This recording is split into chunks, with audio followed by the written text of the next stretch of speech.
अच्छा जी, बिस्मिल्लाहिर्रहमानिर्रहीम। Dear students, now we will discuss about various components of the cell.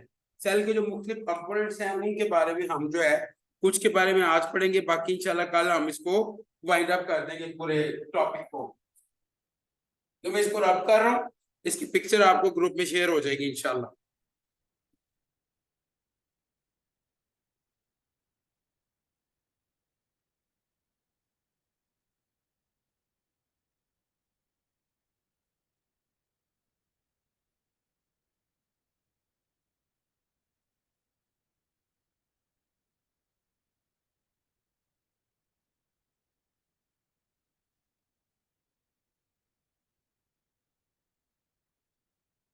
अच्छा, वन बाय वन जो important parts of the cell हैं उनके हवाले से हम बात करेंगे जी, राइट। सो सबसे पहले हम बात करते हैं प्लाज्मा मेम्ब्रेन। प्लाज्मा मेम्ब्रेन,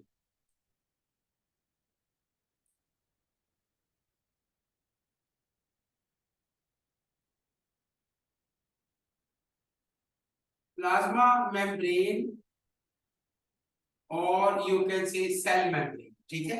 ये प्लाज्मा मेम्ब्रेन भी आप इसको कह सकते हैं और सेल मेम्ब्रेन भी कह सकते हैं। इसके बारे में कुछ इंपॉर्टेंट पॉइंट्स जो हैं वो अगर हम बनाना चाहें तो हम बना लेते हैं। सबसे पहले तो ये याद रखें कि ये होती है डेलिकेट एंड सॉफ्ट।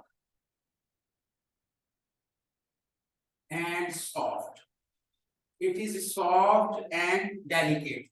बहुत सॉफ्ट होगी और डेलिकेट होगी। अच्छा, secondly it is semi permeable. Semi permeable membrane.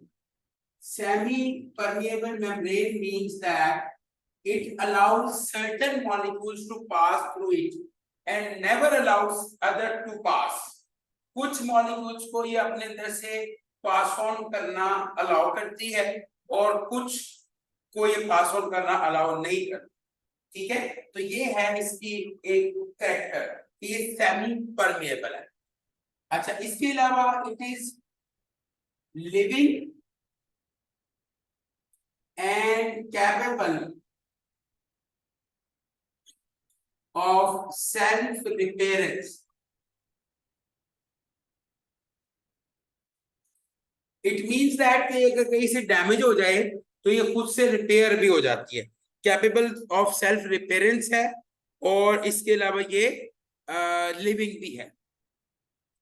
When we talk about its composition, so that's very interesting कि अगर आप इसकी कंपोजिशन पे जाएं, मतलब सेल मेम्ब्रेन की कंपोजिशन क्या होगी, उसमें कौन कौन से केमिकल्स होंगे, कौन कौन से मॉलिक्यूल्स होंगे, तो 60 से 80% तक इसके अंदर होती हैं प्रोटीन्स, एक बात। और 20 से 40% तक इसमें होते हैं लिपिड्स, और इसमें 1 से 2% तक कार्बोहाइड्रेट्स भी होते हैं। अच्छा, यू कैन सी दैट ये परसेंटेज तो 100 से ऊपर चली गई है। असल में यहाँ पे जो कार्बोहाइड्रेट्स होते हैं ना, वो प्योर कार्बोहाइड्रेट्स नहीं होते, या तो वो लिपिड्स के साथ अटैच हुए होते हैं, उनको कहते हैं ग्लाइकोलिपिड्स, और या प्रोटीन्स के साथ ग्लाइकोप्रोटीन्स। ऐसी प्रोटीन को ग्लाइकोप्रोटीन्स और ऐसे लिपिड्स को ग्लाइकोलिपिड्स कहेंगे जिनके साथ कार्बोहाइड्रेट्स अटैच हुए हों। तो ऑलमोस्ट जो कार्बोहाइड्रेट्स की परसेंटेज है वो ओवरऑल 1 to 2% जो है वो बन जाती है, ठीक है। इसके कंपोजिशन के हवाले से मैं बात कर रहा हूँ, इस हवाले से, राइट। अच्छा, अब इसके अलावा यहाँ पे इसका जो स्ट्रक्चर है,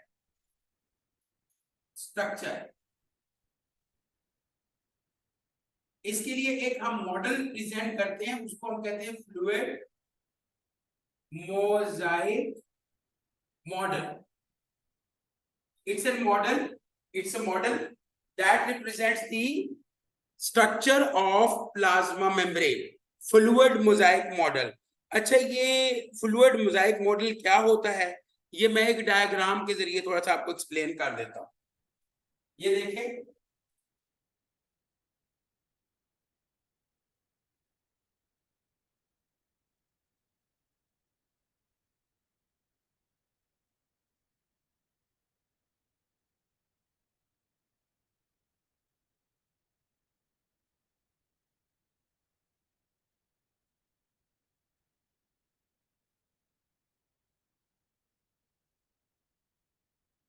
प्लीज मेक दिस डायग्राम, ये डायग्राम आप साथ साथ जरूर बनाएं, ठीक है।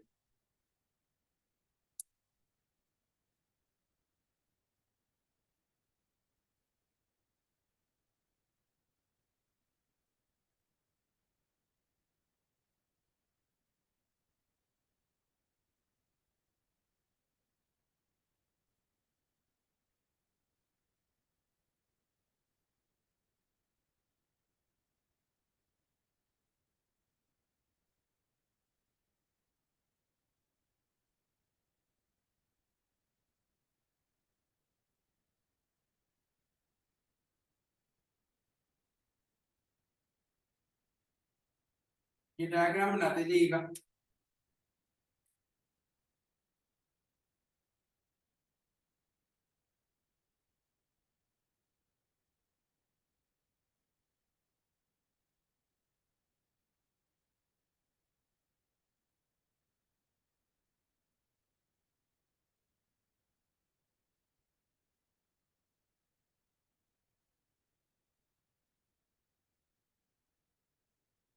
ये मैं एक मॉडल बना रहा हूँ, और जब मैं इसको लेबल करूंगा तो you will come to know कि मैंने क्या बनाया है।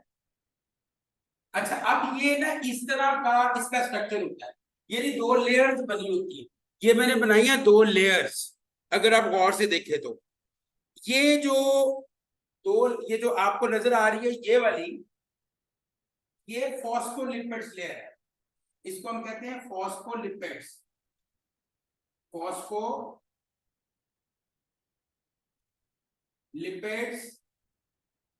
बाइलेयर, यानी ये लिपिड्स होते हैं इसमें, जो इस पूरे मॉलिक्यूल के अंदर कितने परसेंट है, 20 से 40%। ये जो बड़ा बड़ा आपको स्ट्रक्चर नजर आ रहा है ये प्रोटीन्स है, जो कि इसमें कितने परसेंट होती हैं, 60-20%। शाबाश। और इसके अलावा बच्चों ये जो आपको नजर आ रही है ये वाला, ये शाखे थी, ये कार्बोहाइड्रेट्स हैं जो जस्ट 1-2% होते हैं कार्बोहाइड्रेट्स। और डेफिनेटली ये प्रोटीन्स के साथ जुड़े हुए हैं, तो इस प्रोटीन को आप क्या कहेंगे, इसको आप कहेंगे ग्लाइकोप्रोटीन। क्या बोलेंगे, ग्लाइकोप्रोटीन। ये ग्लाइकोप्रोटीन, ये वाले जिसके साथ कार्बोहाइड्रेट जुड़े हुए हैं। तो ये बाइलेयर स्ट्रक्चर है, दो लेयर्स है इसमें।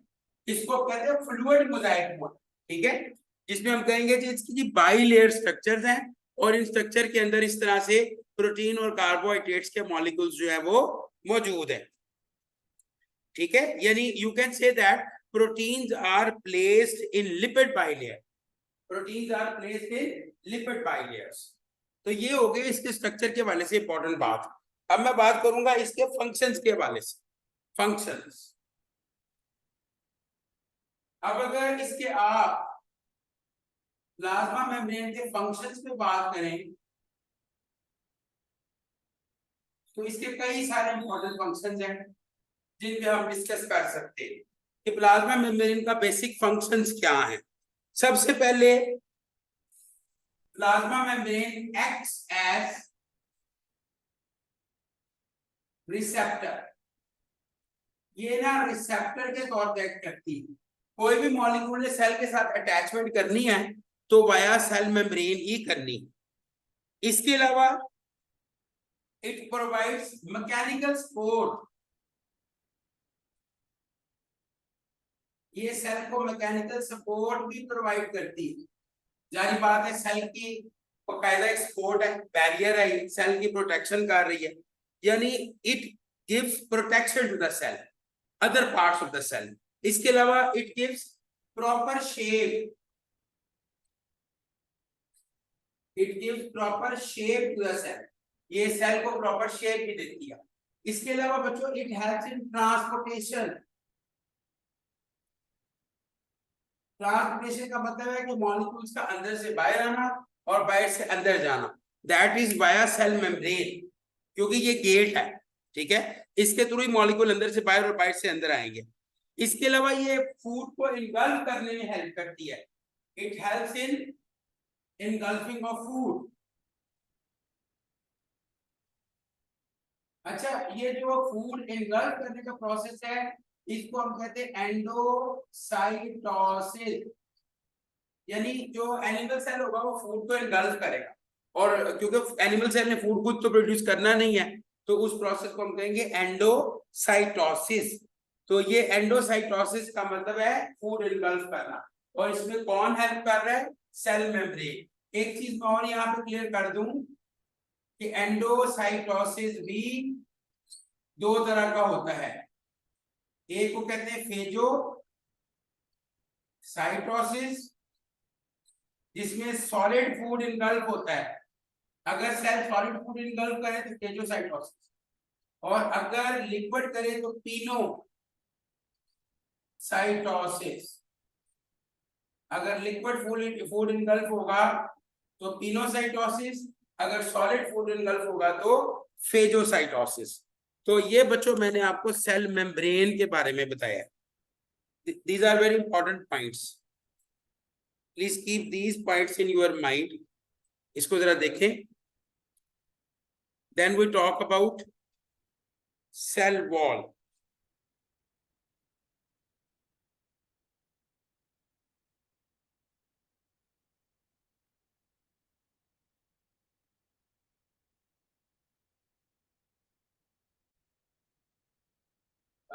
Now dear students, we will discuss about cell wall. अब हम सेल वॉल के वाले से कुछ बात करेंगे। एक दफा क्वेश्चन ये भी आया हुआ पेपर में कि सेल वॉल और सेल मेम्ब्रेन में क्या डिफरेंसेस होते हैं। अब जब सेल वॉल आप पढ़ लेंगे तो automatically you will be able to differentiate between cell wall and cell membrane. मैं इसको रब करने लगा हूं, इसकी पिक्चर ले लें ताकि ग्रुप में शेयर कर दें।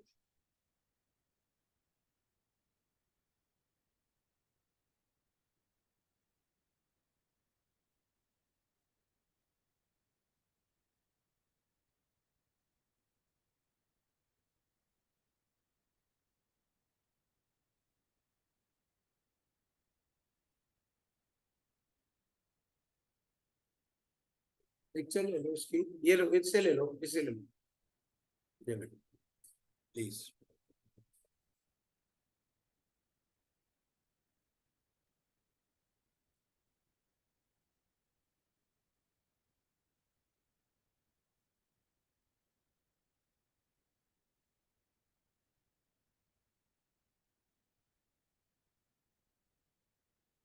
That's good, thank you.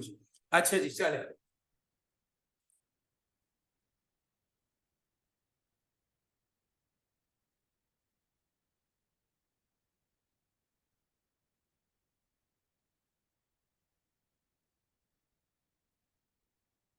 Now will discuss about cell wall.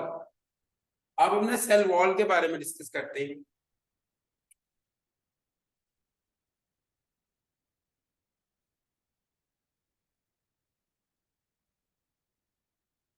ठीक है, सेल वॉल सबसे पहले तो ये है कि it is present in plant cell, ठीक है ना, एब्सेंट इन एनिमल सेल। तो first of all it is outer most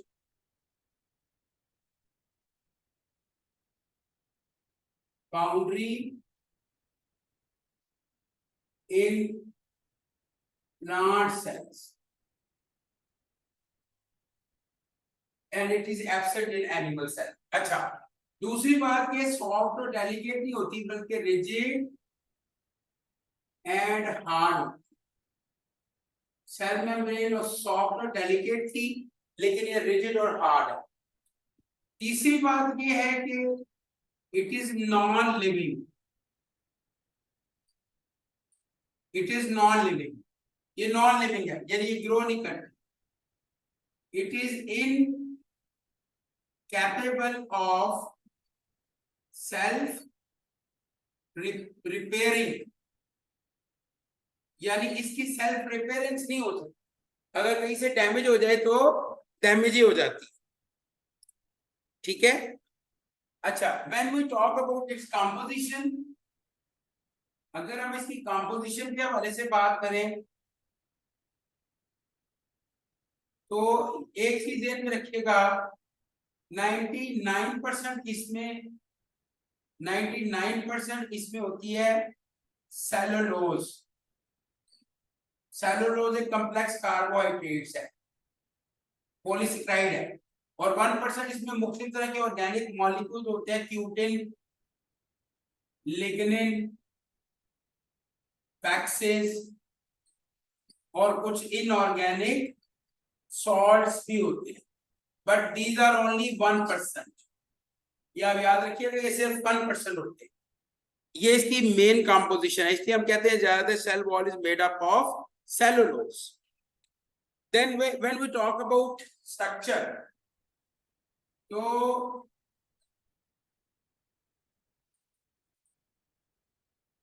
structure में याद रखिएगा सेल वॉल में 2 लेयर्स होती हैं, further 2 layers are present in cell wall, primary cell wall और इसके बाद एक और दरमियान में लेयर होती है, उसको हम कहते हैं middle lamella. Middle lamella is just like a cement जो 2 लेयर्स को जोड़ता है, और जो तीसरी जो मेन 2 लेयर थी, प्राइमरी और सेकेंडरी, दरमियान में ये लेयर नहीं है, ये एक सीमेंटिंग मटेरियल है, secondary cell wall. So basically this is the structure of cell wall.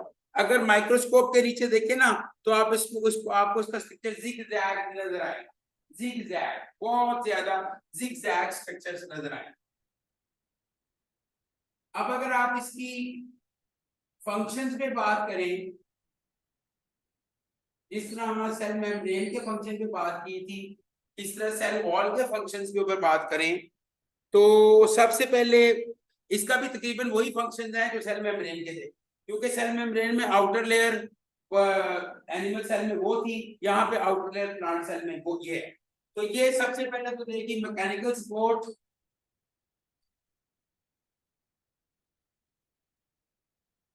एक बात, दूसरा ये ट्रांसपोर्टेशन में भी हेल्प करेगी, यानी मॉलिक्यूल्स की जो मूवमेंट है। तीसरा it makes cell turgid and hard, ये चूंकि खुद हार्ड होती है इसकी वजह से सेल जो है वो टर्जिड और हार्ड हो जाता है, इसलिए प्लांट सेल हमेशा एनिमल सेल के मुकाबले में सख्त होता है, टर्जिड होता है, ठीक है जी। और इसके अलावा प्रॉपर शेप, जो प्लांट सेल की प्रॉपर शेप है वो भी सेल वॉल की वजह से है, और इसके अलावा प्रोटेक्शन, ये सेल को प्रोटेक्शन भी देती है, ठीक है। ये सारे इसके काम है जी, बेसिक इंपॉर्टेंट इसके फंक्शंस हैं। अच्छा, एक चीज जो मैं बतानी भूल गया वो मुझे याद आ गई है, ये होती है permeable.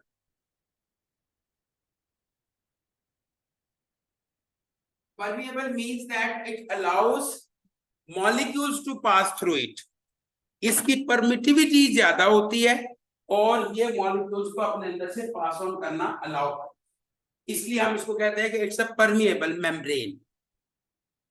So this is all about today's lecture. Inshallah, tomorrow we will discuss the remaining components of cell in detail, and we shall finish this topic inshallah completely. Any question please you can ask.